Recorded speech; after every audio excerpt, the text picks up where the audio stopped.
एक बार एक गुरु का शिष्य बहुत ही गहन ध्यान कर रहा था, लेकिन उसका ध्यान नहीं लग रहा था। उसका मन हमेशा विचारों से भरा रहता। उसने अपने मन को खाली करने की बहुत कोशिश की, पर उसकी सारी कोशिश नाकाम रही। अंत में जब वह सारी कोशिश कर चुका, तब वह अपने गुरु के पास गया और उसने अपने गुरु से कहा, गुरुदेव, मेरा मन हमेशा विचारों से भरा रहता है। मेरा ध्यान एक जगह पर नहीं लग पा रहा।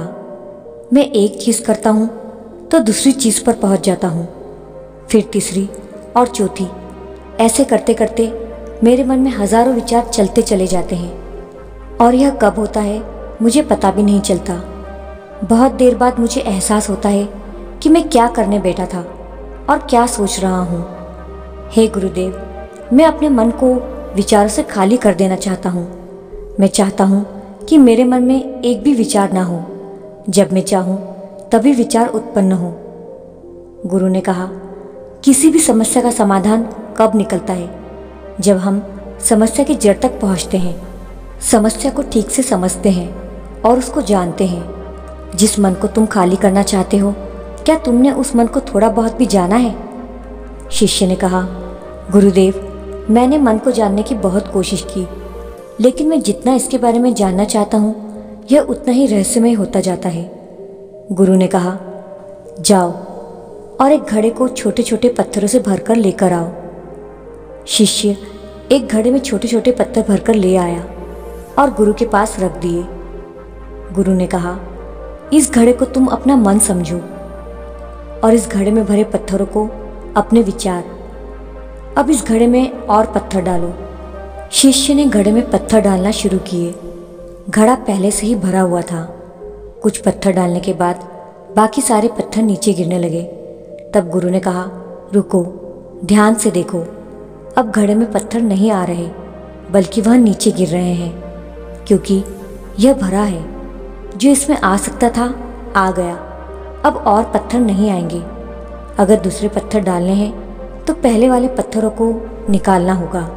शिष्य ने तुरंत ही कहा, गुरुदेव, मैं समझ गया हूँ कि आप क्या बताना चाहते हैं। आप बताना चाहते हैं कि हमें अपने मन को विचारों से खाली कर देना चाहिए। गुरु मुस्कुराए और गुरु ने कहा, पहले पूरी बात समझ लो, उसके बाद मन को खाली कर लेना। गुरु ने कहा, हमारा मन इस घड़े के बिल्कुल उलट है। घड़े को तुम पत्थर से भर सकते हो, लेकिन मन को विचारों से नहीं भर पाओगे। मन हमेशा खाली ही रहता है। शिष्य ने कहा, गुरुदेव, मैं कुछ समझ नहीं पा रहा हूँ। मन अगर हमेशा खाली रहता है तो हम उसे खाली करने में क्यों लगे रहते हैं? उसकी क्या आवश्यकता है? गुरु ने कहा, इस घड़े से सारे पत्थरों को एक एक करके बाहर निकाल दो। शिष्य ने ऐसा ही किया। घड़े से एक एक पत्थर बाहर निकालकर रखता रहा और अंत में वह घड़ा खाली हो गया।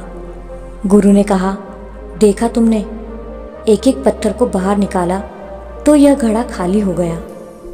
अब तुम इस घड़े में कोई भी पत्थर डाल सकते हो, दूसरे पत्थर भी डाल सकते हो, या उन्हीं पत्थरों को दोबारा भी डाल सकते हो।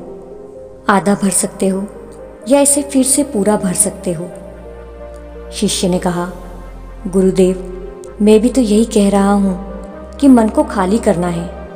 यह पत्थर है, इन्हें आसानी से निकाला जा सकता है और घड़े को खाली किया जा सकता है, लेकिन मैं अपने मन को कैसे खाली करूं? गुरु ने कहा, इस खाली घड़े में एक पत्थर डालो और दो पत्थर निकालो। शिष्य ने कहा, ऐसा कैसे हो सकता है? जब इस घड़े में एक पत्थर होगा तो एक ही पत्थर निकलेगा, तो कैसे निकल सकते हैं? गुरु ने कहा, चलो तो ऐसा करो, इस घड़े में दो पत्थर डालो और चार पत्थर निकालो। शिष्य ने कहा, गुरुदेव, ऐसा कैसे हो सकता है? यह कोई चमत्कारी घड़ा तो नहीं है कि एक डालो तो दो निकालो, दो डालो तो चार। गुरु ने कहा, यह घड़ा चमत्कारी नहीं है, लेकिन जो तुम्हारा घड़ा है, यानी जो तुम्हारा मन है, वह चमत्कारी है। उसमें सिर्फ तुम एक विचार निकाल लोगे तो उसके पीछे दो विचार निकलते हैं। जब तुम उन दो विचारों को पकड़ते हो तो उसके पीछे चार विचार निकलते हैं, और जब तुम उन चार विचारों को पकड़ते हो तो उसके पीछे 16 विचार निकलते हैं और ऐसे ही करते करते विचारों की एक लंबी श्रृंखला बनती चली जाती है और तुम कहीं नहीं रुकते, एक के बाद एक विचारों को पकड़ते जाते हो। यह मिट्टी का घड़ा तो पत्थरों से भर जाएगा, लेकिन तुम्हारा मन कभी नहीं भरता। वह हमेशा खाली है और खाली नहीं रहता। यह मन की माया कि सब कुछ है लेकिन कुछ भी नहीं। शिष्य ने कहा, गुरुदेव, मैं आपकी बात समझ रहा हूँ, लेकिन क्या मैं हमेशा अपने विचारों की जाल में फंसा रहूँगा? क्या मन की माया से बाहर निकलने का कोई रास्ता नहीं है? गुरु ने कहा, इस मिट्टी के घड़े को आधा पत्थरों से भर दो। शिष्य ने ऐसा ही किया। फिर गुरु ने कहा, अब इन पत्थरों में से कोई एक पत्थर चुनो और उस पत्थर की एक छोटी सी मूर्ति बनाकर मुझे दे दो। मैं जानता हूँ तुम एक अच्छे कलाकार हो। शिष्य ने एक पत्थर निकाला और उस पत्थर को तराशने लगा। फिर उसे लगा कि यह पत्थर अच्छा नहीं है, तो उसने दूसरा पत्थर घड़े से निकाला। उसे उस पत्थर में भी मज़ा नहीं आया। फिर उसने तीसरा पत्थर निकाला। उसका रंग उसे अच्छा नहीं लग रहा था। फिर उसने चौथा पत्थर निकाला, लेकिन उस पत्थर में भी उसे दोष नजर आया। इस तरह उसने लगभग सारे पत्थर बाहर निकाल लिए। उसे ऐसा करता देख गुरु ने कहा, जिस पत्थर को तुमने पहली बार बाहर निकाला था, उसी पत्थर को यह समझकर तराशो कि कोई और पत्थर तुम्हारे पास है ही नहीं। तब उस शिष्य ने उस पत्थर को ही तराशना शुरू किया और उस पत्थर से उसने अपने गुरु की एक अति सुंदर मूर्ति बनाई और अपने गुरु से कहा, इस पत्थर से इतनी सुंदर मूर्ति बन सकती है, मैं यह सोच भी नहीं सकता था। गुरु ने कहा, जब हमारे पास विकल्प नहीं होता, तब हमारे पास जो भी होता है हम उसी में अपनी संपूर्ण ऊर्जा लगाते हैं और उसी को सबसे बेहतर बनाते हैं। और जब विकल्प होता है, तब हम बस पत्थर ही चुनते रह जाते हैं, मूर्ति बनती ही नहीं है।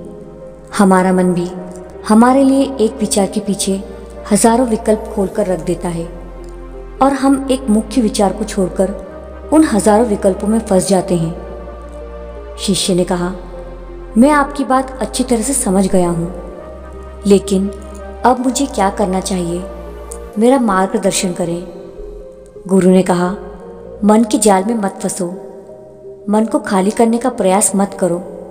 अपने ध्यान को एकत्रित करो, एकाग्रता लाओ। जो कर रहे हो उसे अंतिम समझकर करो। ऐसे करो कि इसके बाद तुम्हें कुछ नहीं करना, और जब दूसरे विचार पर कार्य करो तब केवल उसी पर कार्य करो, किसी तीसरे विचार पर नहीं। मन के माया जाल से निकलना इतना आसान नहीं, लेकिन अभ्यास करने से सब कुछ पाया जा सकता है। शिष्य ने कहा, गुरुदेव, मैं ऐसा ही करूँगा। यह बात समझाने के लिए आपका बहुत धन्यवाद। हम सब अपने मन को खाली करने का प्रयास करते रहते हैं। हमारे मन में जो विचार उठते रहते हैं उससे हम परेशान रहते हैं। हम चाहते हैं यह विचार कहीं चले जाए और हम शांत हो जाएं, लेकिन हम जितना इन विचारों से भागते हैं, यह विचार हमें उतने ही जोर से पकड़ लेते हैं, क्योंकि हम विचारों को शांत करने के लिए विचारों का ही प्रयोग करते हैं, और जिन विचारों का प्रयोग करते हैं वह विचार आपके उन्हीं विचारों से जुड़े होते हैं जिन विचारों को आप छोड़ना चाहते हो। यह छूटना नहीं चाहते तो यह कैसे संभव होगा कि आप शांत हो सकें? यह तभी संभव हो सकता है जब आप शांत होने की कोशिश भी छोड़ दें और अपनी समस्या के समाधान पर ध्यान दें, एकाग्रता लाएं, ध्यान लगाएं और इस बात को समझें कि चिंता करने से समाधान नहीं मिलते, चिंतन करने से समाधान मिलते हैं।